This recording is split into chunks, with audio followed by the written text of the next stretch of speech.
Assalamualaikum warahmatullahi wabarakatuh. Alhamdulillahirabbil alamin.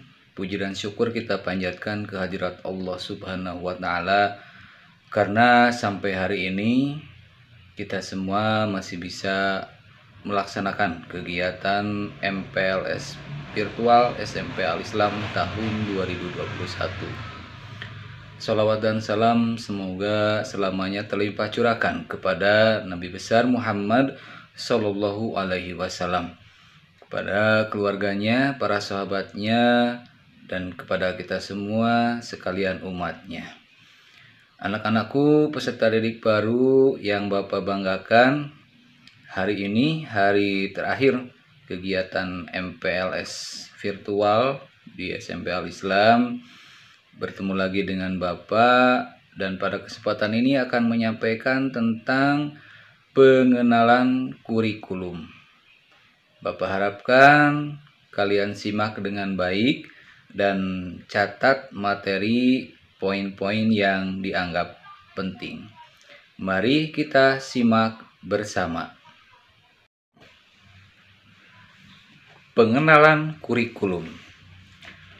Mungkin kata kurikulum ini sudah tidak asing lagi dalam benak kalian, karena selama kalian belajar di tingkat sekolah dasar pun tentu Bapak Ibu guru menyampaikan apa itu yang namanya kurikulum. Namun Bapak jelaskan kembali supaya membuka kembali ingatan kalian tentang kurikulum itu.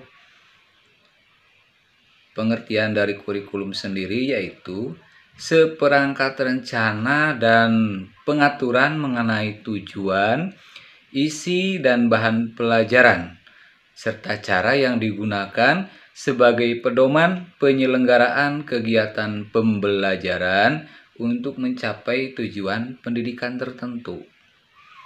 Nah, di sini jelas ya. Di dalam kurikulum yang digunakan di SMP Al-Islam sekarang mengacu kepada kurikulum nasional, yaitu kurikulum 2013. Tentunya mata pelajaran dan alokasi waktunya pun disesuaikan dengan kurikulum yang digunakan. Dan mungkin itu pun sama dengan kalian ketika di sekolah dasar ya, karena sudah wajib menggunakan kurikulum 2013. Bapak sampaikan struktur kurikulum di SMP Al-Islam ini sama dengan sekolah-sekolah SMP yang lain karena mengacu kepada kurikulum 2013. Terbagi dalam 3 kelompok, ada kelompok A, kelompok B, dan kelompok C. Apa saja yang masuk kelompok A? Mata pelajarannya yaitu pendidikan agama dan budi pekerti, pendidikan Pancasila dan kewarganegaraan, bahasa Indonesia, matematika, ilmu pengetahuan alam, ilmu pengetahuan sosial, dan bahasa Inggris. Itu kelompok A. Kemudian kelompok B ada seni budaya, PJOK, dan prakarya. Sekarang istilahnya ada prakarya TIK ya. Jadi ada tambahan pelajaran TIK pada mata pelajaran prakarya. Kemudian kelompok C itu muatan lokal. Karena kita berada di Jawa Barat, muatan lokalnya bahasa Sunda. Dan satu lagi, kita punya muatan lokal khusus yayasan, yaitu bidang keagamaan, yang di dalamnya ada akidah akhlak, kemudian ada fikihnya, dan ada baca tulis Qur'annya. Itu sebagai muatan lokal unggulan dari yayasan. Karena kita sekolah, dari namanya pun jelas SMP Al-Islam. Jadi harus ada nilai tambah atau poin plusnya dari nama Islam itu sendiri. Nah, apa bedanya di kurikulum SMP dengan kalian waktu SD? Ya, di SMP itu jelas setiap mata pelajaran itu diampu atau dipegang oleh satu orang guru mata pelajaran.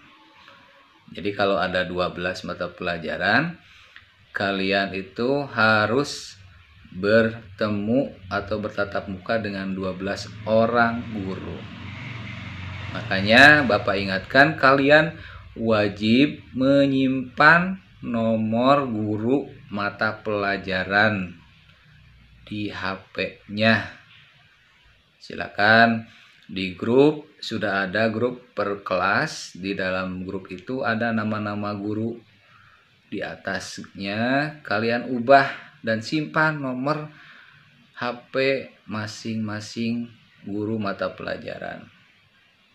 Kalau tidak tahu namanya, Bapak kira sudah ada namanya ya, karena Bapak Ibu guru menggunakan nama sendiri di dalam WA-nya. Kalian tinggal di save atau disimpan. Ya. Jadi kalau di SD hanya beberapa guru yang bedanya, misalnya PJOK dengan pendidikan agama, tapi di SMP itu semua mata pelajaran seorang guru. Kemudian Bapak sampaikan ini untuk alokasi waktu. Nah, ini alokasi waktu itu hampir sama dengan di SD juga. Ada tambahannya untuk keagamaan, itu masuk dalam mulok yayasan, dan itu ditambahkan 2 jam pelajaran ya. Ya, selama pembelajaran jarak jauh kita menggunakan alokasi waktu 2 kali 40 menit satu mata pelajaran itu. Jadi kalau masuk jam 7 berakhir sampai 8.20, kemudian istirahat 10 menit, dilanjutkan 8.30 sampai 9.50, ganti pelajaran berikutnya. Dan setiap hari itu cuma 2 pelajaran. Jadi tolong setiap hari itu kalian bereskan ya tugas-tugas atau materi yang disampaikan Bapak Ibu guru, langsung dibereskan hari itu juga. Jadi kalau dicicil tiap hari itu tidak akan menumpuk ya. Baik, selanjutnya aspek penilaian.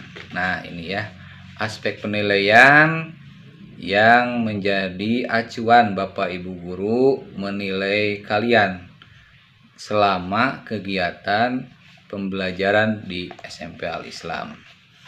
Yang pertama ada aspek penilaian pengetahuan.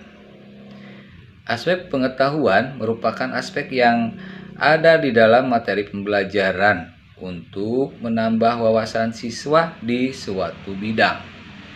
Di dalam struktur kurikulum jenjang SMP memiliki bobot pengetahuan 80% dan 20% aspek karakter. Nah, pada kurikulum 2013 memang diintegrasikan dengan pendidikan karakter yang sebelumnya telah dicanangkan pemerintah sebelum terbentuknya kurikulum ini. Jadi tetap ya, dalam pengetahuan ini juga digabungkan dengan sikap kalian, dengan karakter kalian. Apa saja karakter atau sikap yang harus kalian tanamkan? Yang pertama, aspek penilaian sikap dan perilaku merupakan aspek penilaian dengan menilai sikap dan perilaku peserta didik selama proses pembelajaran. Nah, karena kita belum tatap muka secara langsung, Bapak dan Ibu guru pun tidak bisa menilai secara langsung bagaimana karakter kalian. Tapi selama PJJ ini, Bapak Ibu guru bisa memantau mana siswa yang aktif mengerjakan tugas sehari-hari, mengirimkan laporannya. Itu menandakan karakter kalian ya. Ada yang bertanggung jawab, ada yang cuek-cuek saja, ada yang gercep ya, gerak cepat, ingin beres dalam hati itu juga. Nah, itu. Jadi tolong, itu merupakan penilaian tersendiri dari Bapak Ibu guru. Aspek penilaian ini dinilai oleh guru dalam jurnal harian, teman sejawat dalam sebuah lembaran nilai, dan diambil oleh diri masing-masing siswa. Nah, ini kalau penilaian teman sejawat itu bisa dilakukan kalau kita sudah mulai bertatap muka. Tapi Bapak Ibu guru pun bisa bertanya kepada teman kalian yang dekat, bagaimana karakter kalian itu, apalagi kalau temannya sudah dari sekolah dasar ya. Bapak Ibu guru bisa menjadi acuan. Bagaimana teman kamu ketika di SD? Apakah orangnya itu baik atau cepat dalam proses pembelajarannya atau bagaimana? Ya. Jadi Bapak harapkan kalau kalian ingin nilainya bagus, minimal keaktifannya ya. Keaktifan selama PJJ ini. Kemudian ada aspek keterampilan. Keterampilan bertujuan untuk meningkatkan keterampilan siswa dalam membuat, melaksanakan, dan mengerjakan suatu soal atau proyek, sehingga siswa dapat terlatih sifat ilmiah dan karakter yang merujuk pada aspek keterampilan. Nah, ini biasanya kalau ada kegiatan praktik-praktik ya, yang menuntut kalian melakukan kegiatan aktivitas. Misalnya dalam bahasa Indonesia ada praktik berpidato misalnya. Nah, tentu ada penilaian keterampilannya yang menjadi patokan untuk penilaian keterampilan. Nah, untuk nilai rapot nanti semua aspek itu, pengetahuan, keterampilan, dan sikap itu digabungkan ya. Digabungkan menjadi nilai rapot. Maka harus seimbang. Pengetahuannya bagus, ulangannya bagus ketika ada uji coba soal, tapi karakternya masih kurang. Misalnya saka ingat ya, ngumpulkan tugas seenaknya, tidak sesuai, tidak tepat waktu.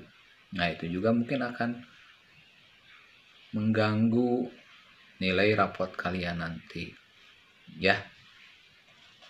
Kemudian Bapak sampaikan, karena hari ini hari terakhir MPLS, hari besok kalian sudah mulai pembelajaran jarak jauh di rumah. Bapak sampaikan mata pelajaran untuk pegangan kalian supaya kalian sudah tahu, oh besok mulai hari Jumat kita pelajaran apa misalnya ya. Nah, Bapak sampaikan dulu untuk jadwal pelajaran khusus masa pandemi atau PJJ. Untuk hari Senin kelas 7A itu pelajaran PAI dengan PPKN, 7B seni budaya dengan PAI, dan 7C PPKN dengan seni budaya. Kemudian hari Selasa kelas 7A IPS dengan bahasa Inggris, 7B bahasa Inggris dengan IPS, 7C PAI dengan IPA. Hari Rabu untuk 7A pelajaran matematika dan keagamaan, 7B PPKN dengan matematika, 7C bahasa Indonesia dengan PJOK. Hari Kamis kelas 7A seni budaya dengan prakarya, 7B prakarya dengan PJOK, 7C bahasa Inggris dengan IPS. Kemudian hari Jumat 7A bahasa Indonesia dengan bahasa Sunda, 7B IPA dengan bahasa Indonesia, 7C bahasa Sunda dengan prakarya. Kemudian hari Sabtu kelas 7A PJOK dan IPA, 7B bahasa Sunda dan keagamaan, 7C keagamaan dan matematika. Nah, Bapak harapkan kalian walaupun pembelajaran di rumah, tolong disiapkan buku catatan atau buku tulisnya. Satu pelajaran itu satu ya. Dan itu dapat terus berlanjut sampai nanti kelas 9. Kalau buku itu belum habis, lanjutkan saja ya. Misalnya buku PAI kelas 7 itu hanya habis setengahnya. Lanjutkan kelas 8 itu buku itu juga. Jangan ganti buku baru lagi. Kecuali kalau sudah habis buku catatannya, baru beli lagi yang baru ya. Jadi supaya tidak bercecer materinya gitu. Nah, nanti sewaktu-waktu kalau sudah bisa kita kembali ke sekolah, itu buku materi itu akan Bapak Ibu guru dikumpulkan ya, direkap untuk menilai keaktifan kalian juga. Begitu ya. Jadi silakan mulai hari besok kalian siap belajar dengan Bapak Ibu guru di SMP Al Islam. Jam 7 mulai kegiatannya. Kalian biasakan bangun pagi tetap subuh, sholat subuh, kemudian beres-beres dulu, bantu-bantu kegiatan di rumah orang tua. Dan mulai besok kalian pun memakai seragam putih biru walaupun masih di rumah. Tapi kita tunggu dulu informasinya, apakah memakai seragam atau pakaian yang rapih saja misalnya karena masih belajar di rumah. Itu ya yang Bapak sampaikan untuk materi kali ini. Mudah-mudahan bermanfaat. Sekali lagi terima kasih karena kalian sudah mengikuti MPLS dengan secara hikmat, dapat mengikuti semuanya dari awal sampai akhir. Mudah-mudahan kita semua dalam lindungan Allah Subhanahu wa taala, dan kita berdoa semoga pandemi ini segera berakhir sehingga kita bisa bertatap muka langsung di dalam kelas di sekolah SMP Al Islam tercinta. Terima kasih. Wassalamualaikum warahmatullahi wabarakatuh.